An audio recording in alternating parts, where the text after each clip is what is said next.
everyone, and welcome to John Talks Indian Cinema. I am your host, the Indian Cine-MANIAC, back with another 10-ish-minute review, Mohanlal version.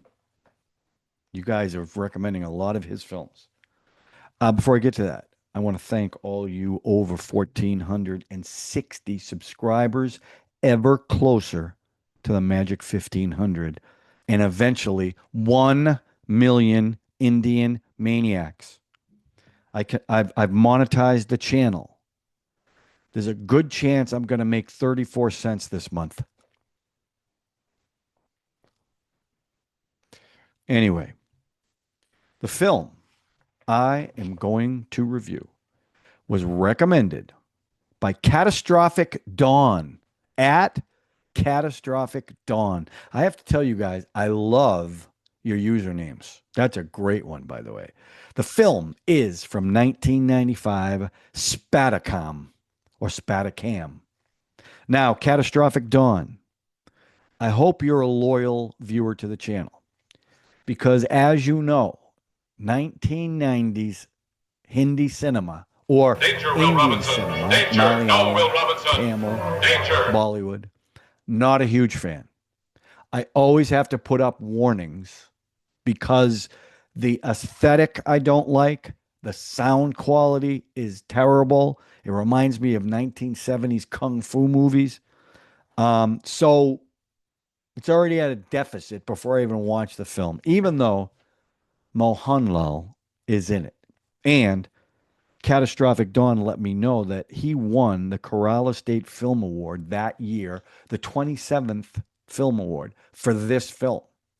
And I guess it's the one that put him on the map. It's directed by Badran. The cast is Mohanlal of Lucifer, L2 Emuraan, Drishyam, amongst others. Thilikan, Urvashi, Chippy, and K-Pack Lalitha. Now, I don't think I've seen, other than Mohanlal, I don't think I've seen anybody in any films. Now, when I'm wrong, you guys usually tell me, but I don't think I don't recognize anybody. So, okay, so Catastrophic Dawn. This was a tough one to watch. Now, after I watch the film, I read everybody's review, and this movie is loved. It's revered, mostly because of him. And I get that. And for me, the thing that kept me into this film, because the story was all over the place. It was almost like a bunch of scenes strung together with very little thread that I could understand. Let me put it that way. But it was fascinating to watch him because I've only seen him in contemporary stuff in later years where I like him, but he's almost like, other than Drishyam, which I really liked him in Drishyam, he kind of plays the same role. You know, very serious, man of few words, does a lot with his face. But in this film, so young, so athletic, none of that slow motion crap that they do, you know, when they're older. A lot, and all these guys do that. That I found really interesting. Like the energy of his performance is so different from the reserve stuff I've always seen. So for me, that was the highlight of this film because the story was all over the place. It didn't make a lot of sense to me. It opens up right away, right? Interesting opening. He's in the desert bloody, and they're herding goats. And it leads to this giant fight scene.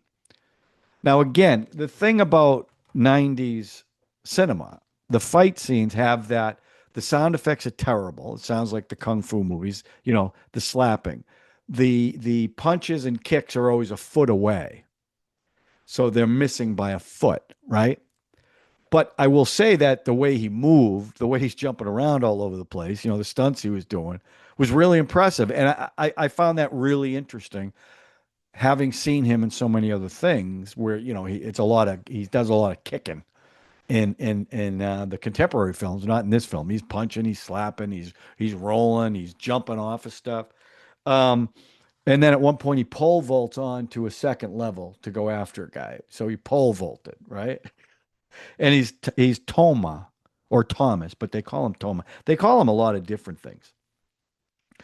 And and and uh, and really, what the story is about, he's a bad guy, and the cops who are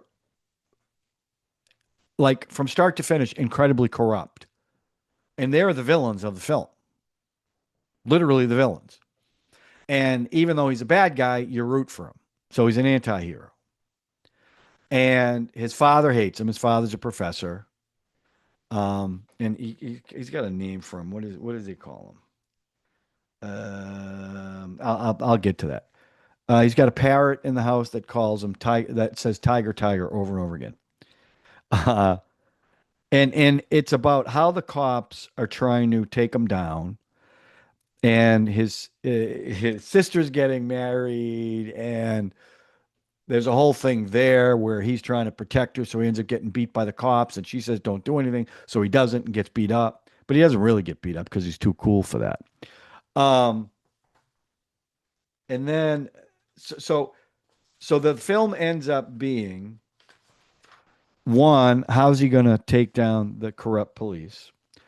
How's he going to reconcile with his father, who hates him and turns him into the cops, actually? Oh, he calls his father Chaco Master. He's a math guy, and they go, oh, sorry, let me kill this.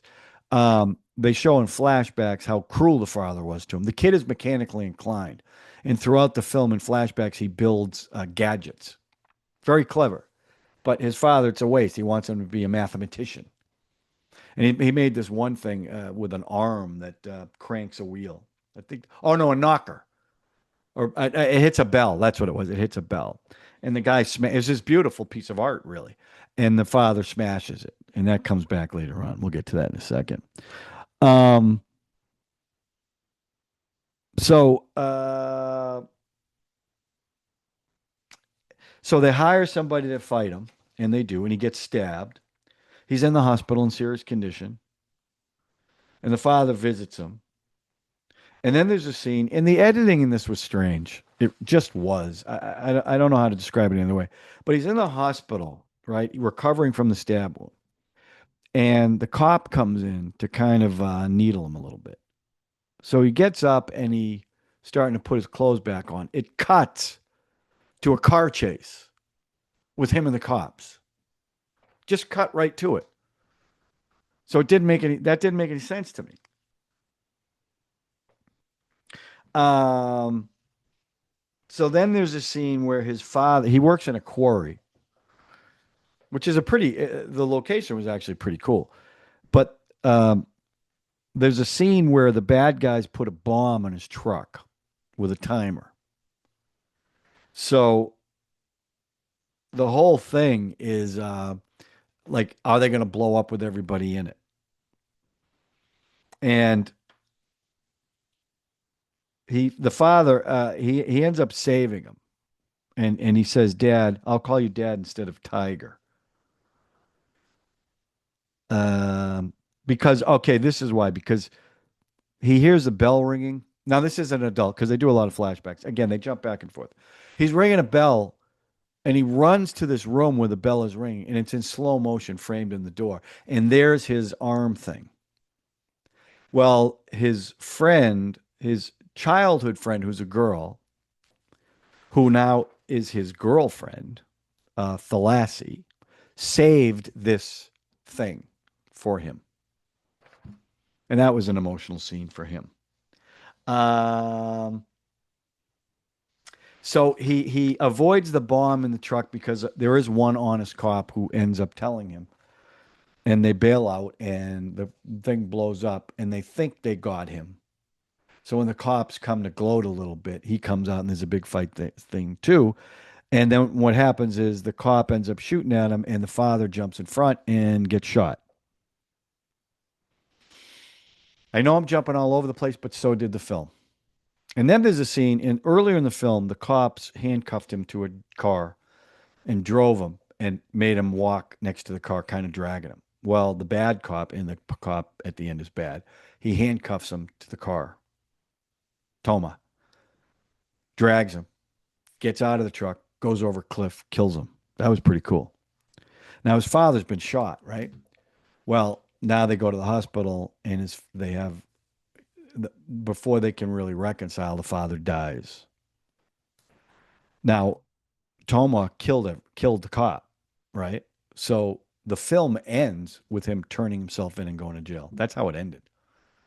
So his father died. They had a chance to reconcile, and now he's going to jail. That's how it ended. So I got to be honest with you. Now I know how much this film is loved. Okay, I say that up front. But to me, the story was a two. It didn't make a whole lot of sense. I get the basic theme, rebuilding family, right? It's the importance of father and sons and standing up for what you believe in. I totally get that. But it was too, I don't know. It was just going in so many different directions. So I gave it a two. Now, the performances.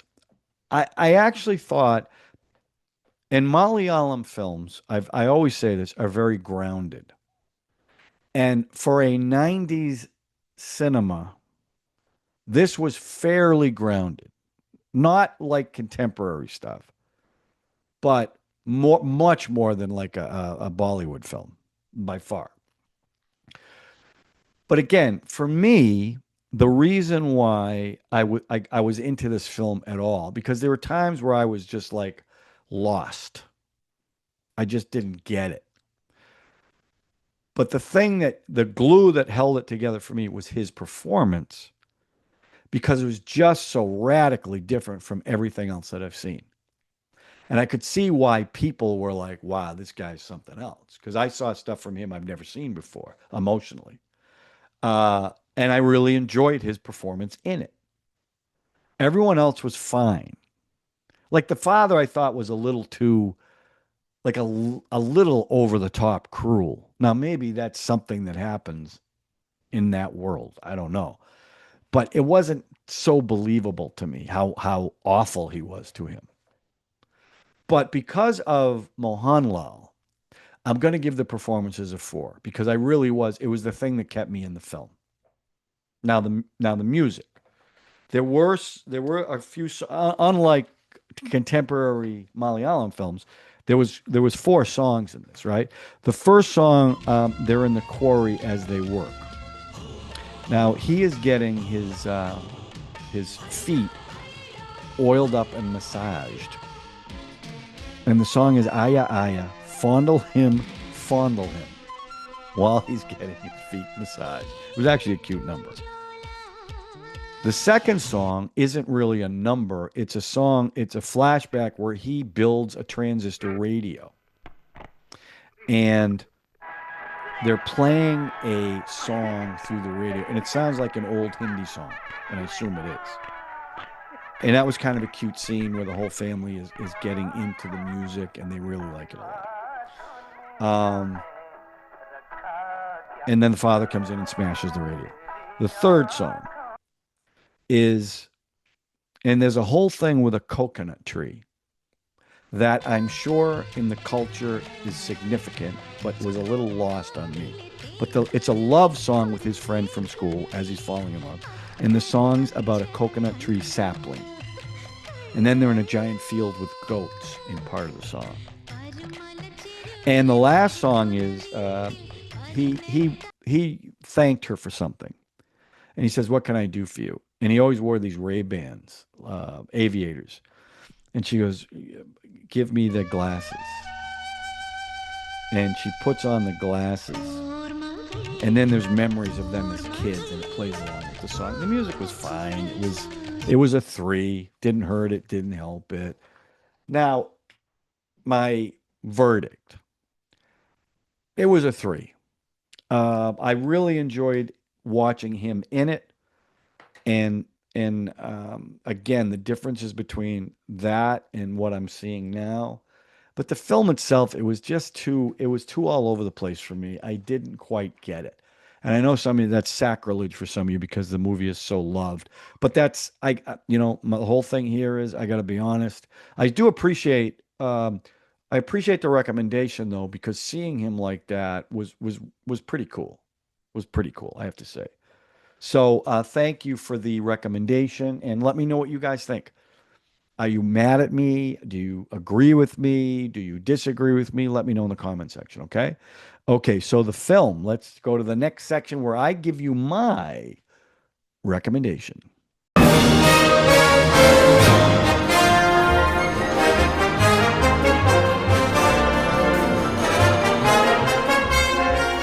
Okay, the film I am going to recommend is a film that when it came out in 1977, I saw it in the movie theater 214 times. In the movie theater. Now, in 1977, I was in eighth grade. So, me and a buddy, there was a little cinema up the street that we had passes for. A friend of mine worked for Warner Brothers and got us passes. And we used to go every day to see the film. And the film is Star Wars. Now, I want you to understand something about me and Star Wars, the complicated relationship I have with it. I love the original trilogy. Love doesn't even I'll get to the first film in a second. I did not like the prequels that George Lucas did. Okay. I didn't think they were very good. I thought what made Star Wars, the original trilogy, so good is that you cared about the people in it. And all the movies after that, all the TV shows after that, you don't care about any of them. And it became about the technology, it became about what we can do with it. And the only exception to that is probably The Mandalorian, the first season. And Andor, which I really liked, could have been any science fiction show, didn't have to be Star Wars.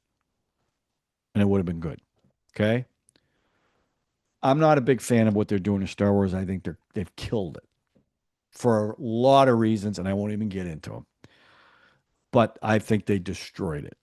And they had one of the most valuable IPs out there, and they blew it. But for me, Star Wars, let's go back to Star Wars. I went to see it. I knew it was science fiction, but the original ad said, "Never has so much money been spent on a movie just to have fun." That was the tagline. And I remember the first time I saw it, I was in the movie theater, and the opening shot as the camera pans down to the planet, then you see the ship that looks huge.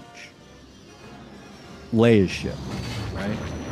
And then it flies away. All of a sudden, you see the beginning of the Star Destroyer. And this thing is gigantic and just fills the screen.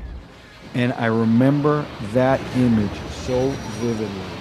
And I was like, what the hell am I about to watch? I'll never forget that moment. And I still think about it to this day. And, I think Empire was the best out of the three.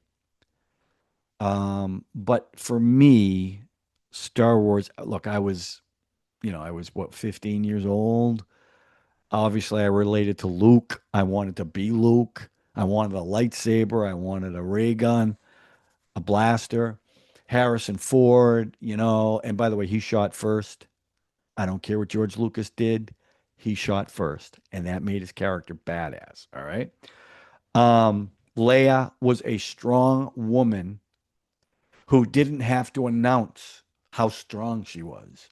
Or the film producers didn't have to talk about how strong she was. She was just strong, and she was funny. Now, I will say that the relationship between her and Luke got a little creepy in Empire.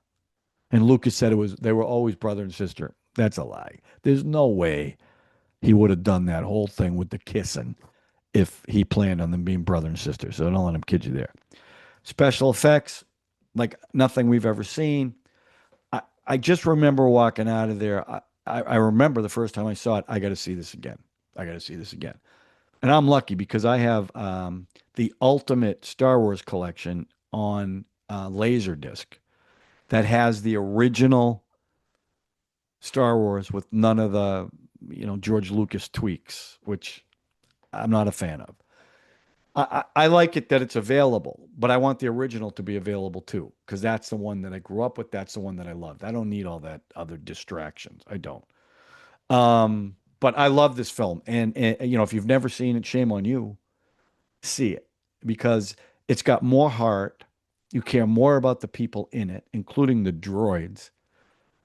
Darth Vader is a villain, not a nuanced villain, not a good guy gone bad. He's bad. Okay. And that's what made that character so brilliant and so iconic. But check it out. Now, is the pacing a little slow? It is. But, oh, by the way, it's also got Alec Guinness, Sir Alec Guinness. Bridge on the River Kwai. Just one of the best. And he didn't even know what the hell he was involved with in this film. And he made more money on that, on his little percentage that he got for the film, than all his films put together.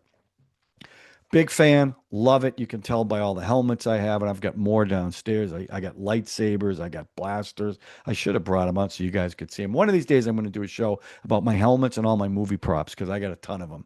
If you guys would like that, let me know. I love showing the stuff off, so I would do that. But see it. See it. Great, great, great. Way better than the crap they're putting out now. Way better. All right. That's it. If you're new to the channel, please subscribe, hit the notification button, hit the like button. As always, please share and help me build the Maniac community. All right. We'll talk to you soon on John Talks Indian Cinema with another 10-ish minute review or a 10-ish minute trailer reaction. May the force be with you.